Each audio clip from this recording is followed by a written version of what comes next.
నమస్తే అండి. నేను వాణి. ఈరోజు మనం సాయినాథ్ గారు రచించిన 'నీతోనే ఉంటాను' అనే ఒక మంచి కథను విందాం. ఒకరోజు ఆఫీస్‌లో పని ఉండడం వల్ల కర్ణ ఇంటికి లేట్‌గా బయలుదేరతాడు. అప్పుడు సమయం 9. బస్ స్టాప్‌లో బస్సు కోసం ఎదురు చూస్తూ ఉంటాడు కర్ణ. బస్సు రాకపోయేసరికి నడుచుకుంటూ ఇంటికి వెళ్దామని అనుకుంటూ ఉన్నాడు. హఠాత్తుగా ఒక అమ్మాయి స్కూటీలో వచ్చి కర్ణ ముందు ఆగుతుంది. కర్ణ మాట్లాడుతూ, "ఎవరండి మీరు? నా ముందు బండెందుకు ఆపారు?" అని అంటాడు. ఆ అమ్మాయి మాట్లాడుతూ, "నిన్ను చాలా సేపటి నుంచి గమనిస్తున్నా. బస్సు కోసం చూస్తున్నట్లు ఉన్నావు.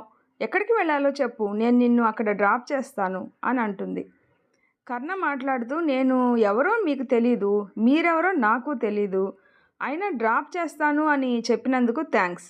నేను నడుచుకుంటూ వెళ్తాను. నాకు నడవడం అలవాటే" అని అంటాడు. ఆ అమ్మాయి మాట్లాడుతూ, "ఇప్పుడు టైం 9 అయింది. బస్సు వస్తుందో రాదో తెలీదు. రోజూ నడుచుకుంటూ వెళ్తావు కదా! ఈరోజు నేను డ్రాప్ చేస్తాను. నువ్వేం భయపడకు. నేను మంచి అమ్మాయినే. ఏదో ఒక్కడివే ఉన్నావు కదా అని వచ్చాను" అని అంటుంది. కర్ణ కొంచెం ఆలోచించి, ఒక్కరోజే కదా వెళ్దాం అనుకొని ఆ అమ్మాయితో వెళ్తాడు.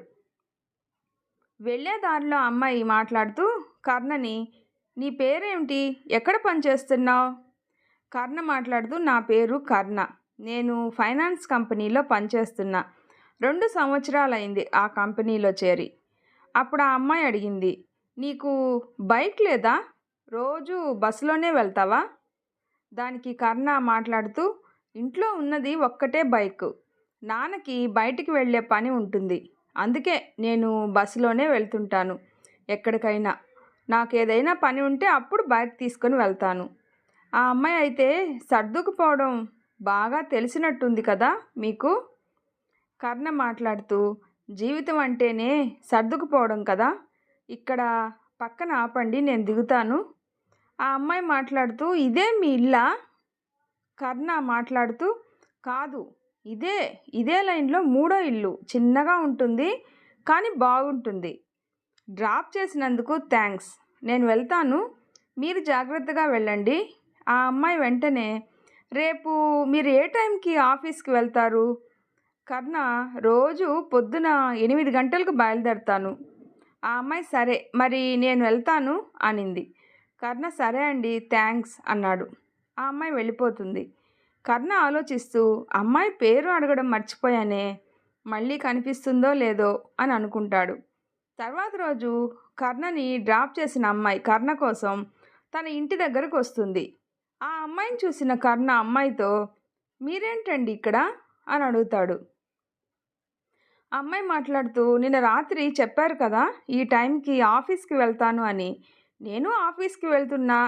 నిన్ను ఆఫీస్ దగ్గర డ్రాప్ చేద్దామని నీకోసం చూస్తున్నా." కర్ణ, "అయ్యో, రాత్రి బస్సు లేదు అని మీతో వచ్చాను. ఇప్పుడు బస్సులు ఉంటాయి కదా, బస్సులోనే వెళ్తాను." ఆ అమ్మాయి, "నేను వెళ్ళేది కూడా మీ ఆఫీస్ రూట్‌లోనే. ఏం పర్లేదు, నేను డ్రాప్ చేస్తాను." కర్ణ, "సరే, మీరు నన్ను డ్రాప్ చేసేదాకా వదిలేట్టు లేరు. పదండి వెళ్దాం." ఆఫీస్ దగ్గర ఆ అమ్మాయి, "ఆఫీస్ ఎప్పుడైపోతుంది?" అని అడిగింది.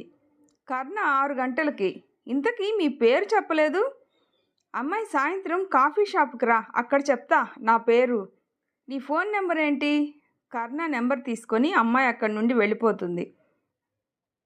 సాయంత్రం కాఫీ షాప్‌లో అమ్మాయి మాట్లాడుతూ, "ఈరోజు ఆఫీస్‌లో పని చేశావా లేదా? అమ్మాయి ఎవరు? నాకెందుకు లిఫ్ట్ ఇచ్చింది అని ఆలోచించావా?" కర్ణ, "సాయంత్రం కాఫీ షాప్‌కి రమ్మని చెప్పారు కదా! అందుకే ఏం ఆలోచించలేదు. ఇప్పుడు అడుగుతున్నా, మీరెవరు?" అమ్మాయి, "ముందు నాకు కాఫీ తాగాలనుంది. కాఫీ తాగుతూ మాట్లాడుకుందామా? కాఫీ తీసుకునిరా." కర్ణ వెళ్ళి కాఫీ తీసుకొస్తాడు. కర్ణ, "తీసుకోండి కాఫీ. ఇప్పటికైనా చెప్తారా?" ఆ అమ్మాయి నవ్వుతూ, "చెప్తాను, కానీ నన్ను మీరు అని అనకు. నువ్వు అను చాలు." కర్ణ, "సరే, నువ్వెవరు?" ఆ అమ్మాయి, "మా ఇంట్లో నాకు పెళ్లి చేద్దామని అనుకుంటున్నారు." కర్ణ, "సరే, అయితే నాకేంటి? నాకు లిఫ్ట్ ఎందుకు ఇచ్చారు అది చెప్పండి." ఆ అమ్మాయి, "నేను చెప్పేది పూర్తిగా వినబ్బాయ్." కర్ణ, "సరే చెప్పు" అన్నాడు. ఆ అమ్మాయి, "మా నాన్నగారి స్నేహితుడు ఒక సంబంధం తీసుకొచ్చారు. అబ్బాయి ఫోటో ఇచ్చారు. మా నాన్న ఆ ఫోటో నాకు చూపించారు. నేను ఆలోచించి చెప్తా అని చెప్పాను. కర్ణ వెంటనే ఇప్పుడేంటి ఆ ఫోటోలో ఉన్న వాడి గురించి తెలుసుకొని మీకు చెప్పాలా? ఆ అమ్మాయి మాట్లాడుతూ ఆ అబ్బాయి గురించి తెలుసుకుందామనే నీకు లిఫ్ట్ ఇచ్చాను. ఆ ఫోటోలో ఉన్న అబ్బాయి ఎవరో కాదు నువ్వే. మా నాన్న స్నేహితుడు, మీ నాన్నకు కూడా స్నేహితుడంట. నువ్వు మంచోడివి అని చెప్పి నీ ఫోటో ఇచ్చారు. నువ్వు మంచోడివో కాదో తెలుసుకుందామనే నేను లిఫ్ట్ ఇచ్చాను. కర్ణ అయినా నేను బస్ స్టాప్లో ఉన్నా అని నీకెలా తెలుసు? దానికి ఆ అమ్మాయి నిన్న రాత్రి మా ఫ్రెండ్ దగ్గరికి వెళ్ళొస్తుంటే బస్ స్టాప్లో నిన్ను చూశాను. నీ గురించి తెలుసుకుందాం, కలిసి మాట్లాడదాం అని లిఫ్ట్ ఇచ్చాను. కర్ణ మరి ఏం తెలుసుకున్నావు నా గురించి? ఆ అమ్మాయి నవ్వుతూ పెళ్ళి చేసుకోవచ్చు, కానీ నా గురించి నువ్వు, నీ గురించి నేను ఇంకా కొంచెం తెలుసుకొని ఒక 2 లేదా 3 నెలల తర్వాత పెళ్లి చేసుకుందాం అని. కర్ణ కూడా థ్యాంక్స్. నా జీవితంలో నేను చేయాలి అనుకున్నవి కొన్ని ఉన్నాయి. ఆ తర్వాతే పెళ్లి చేసుకుందాం అని అనుకున్నా అన్నాడు. ఆ అమ్మాయి అయితే మనం కొన్ని రోజులు ఫ్రెండ్స్ లాగా ఉందామా? మనకు సెట్ అయినప్పుడు అమ్మా నాన్నలకి చెప్దాం, ఏమంటారు అనింది. కర్ణ అది సరే, అన్నీ చెప్తున్నావు, మాట్లాడుతున్నావు, కానీ నీ పేరేమిటో ఇంకా చెప్పనే లేదు. ఆ అమ్మాయి నా పేరు వృషాలి. నేను టీవీ రిపోర్టర్గా పనిచేస్తున్నా. సరే, టైం అవుతుంది, వెళ్దాం. నిన్ను డ్రాప్ చేయాలా, బస్సులో వెళ్తావా? కర్ణ ఇప్పుడే ఫ్రెండ్స్ అన్నావు, అప్పుడే మధ్యలో వదిలేస్తావా? నేను నీతోనే వస్తా పదా. అలా 3 నెలలు గడిచాయి. ఒకరోజు అర్ధరాత్రి వృషాలి ఇంటికి ఒకరు వస్తారు. ఆ వ్యక్తి నెమ్మదిగా వృషాలి గది వైపుగా వస్తాడు. వృషాలి నిద్రలేస్తుంది. ఆ వ్యక్తి వృషాలి ముందు నిల్చొని దీపం వెలిగిస్తాడు. ఆ దీపం వెలుగులో ఆ వ్యక్తి మొహం కనిపిస్తుంది. వచ్చింది కర్ణ అని తెలుస్తుంది. ఆ రోజు వృషాలి పుట్టినరోజు. ఆ దీపం వెలుగులో కర్ణ వృషాలికి పుట్టినరోజు శుభాకాంక్షలు చెప్పి తన ప్రేమని వ్యక్తం చేస్తాడు. సంతోషంతో వృషాలి కర్ణని కౌగిలించుకొని కర్ణపై తనకు ఉన్న ప్రేమ వ్యక్తం చేస్తుంది. వాళ్ళ ప్రేమ విషయం ఇంట్లో చెప్తారు. వృషాలి ఇంకా కర్ణ పెళ్ళి డేట్ ఫిక్స్ చేస్తారు ఇంట్లో వాళ్ళు. పెళ్ళికి ఇంకా 10 రోజులే ఉన్నాయి. వృషాలి ఆఫీస్ పని మీద అని ముంబైకి బయలుదేరుతుంది. రైల్వే స్టేషన్లో కర్ణ మాట్లాడుతూ, ఇప్పుడు నువ్వు ముంబై వెళ్ళడం అవసరమా? మన పెళ్ళికి ఇంకా 10 రోజులే ఉన్నాయి అన్నాడు. వృషాలి కర్ణతో, రిపోర్టర్ పని అంటే ఇలానే ఉంటుంది. మన పెళ్ళి టైంకి వస్తాను. కర్ణ అయితే నేను నీతో వస్తాను బంగారం. వృషాలి, కర్ణ నేను ఆఫీస్ పని కోసం వెళ్తున్నా, పని అయిపోగానే వస్తాను. కర్ణ మాట్లాడుతూ, సరే జాగ్రత్త, వెళ్ళాక ఫోన్ చెయ్యి, నీ ఫోన్ కోసం ఎదురు చూస్తూ ఉంటాను. వృషాలి వెళ్ళిన 3 రోజుల తర్వాత వృషాలి ఫోన్ కోసం ఎదురు చూస్తున్న కర్ణకి ముంబైలో ఉన్న ఒక హాస్పిటల్ నుండి ఫోన్ వస్తుంది. ఫోన్ చేసిన వ్యక్తి కర్ణతో, మేము ముంబై హాస్పిటల్ నుండి కాల్ చేస్తున్నాం. ఇక్కడ ఒక అమ్మాయికి యాక్సిడెంట్ అయింది. తన దగ్గర ఈ నెంబర్ ఉంది, అందుకే మీకు కాల్ చేస్తున్నాం. మీరు వెంటనే రండి. కర్ణ కంగారుగా, ఇప్పుడు తనకి ఎలా ఉంది? ఫోన్ చేసిన వ్యక్తి, మీరు త్వరగా బయలుదేరండి, ఇక్కడికి వస్తే అన్ని వివరాలు తెలుస్తాయి అని చెప్పి కాల్ కట్ చేస్తారు. కర్ణ వృషాలి వాళ్ళ నాన్నకి జరిగిన విషయం చెప్తాడు. ఇద్దరూ కలిసి ముంబైకి వెళ్తారు. ముంబై హాస్పిటల్లో కర్ణ, మీ హాస్పిటల్ నుండి నాకు కాల్ వచ్చింది, అమ్మాయికి యాక్సిడెంట్ అయింది అని. ఆ అమ్మాయి ఎక్కడా అని అడిగాడు. నర్సు మీరు నాతో రండి, ఆ అమ్మాయి దగ్గరికి తీసుకువెళ్తాను అనింది. కర్ణ, అదేమిటి నర్స్, మార్చురీకి తీసుకెళ్తున్నారేంటి? నర్సు, జరిగిన యాక్సిడెంట్లో ఆ అమ్మాయి చనిపోయింది. నర్సు చెప్పింది వినగానే వృషాలి వాళ్ళ నాన్న స్పృహ కోల్పోతాడు. కర్ణ ఏం మాట్లాడకుండా అలాగే చూస్తూ ఉంటాడు. నర్సు మాట్లాడుతూ, నిన్న రాత్రి మాకు యాక్సిడెంట్ అయింది అని ఫోన్ వచ్చింది. మేము వెళ్ళి చూసేసరికి తను చనిపోయింది. తన గురించి ఏమైనా వివరాలు తెలుస్తాయని తన బ్యాగ్ చూసాం. బ్యాగ్ ఖాళీగా ఉంది, కానీ తన చేతికి ఉన్న బ్రేస్లెట్ పైన ఫోన్ నెంబర్ ఉంది. ఫోన్ చేస్తే మీరు మాట్లాడారు. కర్ణ ఆ బ్రేస్లెట్ గురించి ఊహించుకుంటాడు. ఒకరోజు వృషాలి కర్ణని చేయి చూపించు అనింది. కర్ణ, ఎందుకు బంగారం? వృషాలి, చూపించు, ఈ బ్రేస్లెట్ నా చేతికి కట్టు, అంతకంటే ముందు ఈ బ్రేస్లెట్ పైన ఏముందో చూడు. కర్ణ చూసి, నా ఫోన్ నెంబరు, బ్రేస్లెట్ పైన ఎందుకు ఫోన్ నెంబర్ వేయించావు? వృషాలి, ఎప్పుడైనా ఎక్కడైనా నువ్వు నాతో లేనప్పుడు నాకు ఏమైనా జరిగితే ఈ నెంబర్ చూసి నీకు ఫోన్ చేస్తారు. నువ్వెక్కడున్నా నా కోసం వస్తావు. నా కోసం వస్తావు కదా కర్ణ? కర్ణ, వస్తాను బంగారం. అయినా నన్ను వదిలేసి నువ్వెక్కడికి వెళ్తావు? వృషాలి, ఎక్కడికి వెళ్ళను. నేను నీలోనే ఉంటాను కర్ణ అనింది.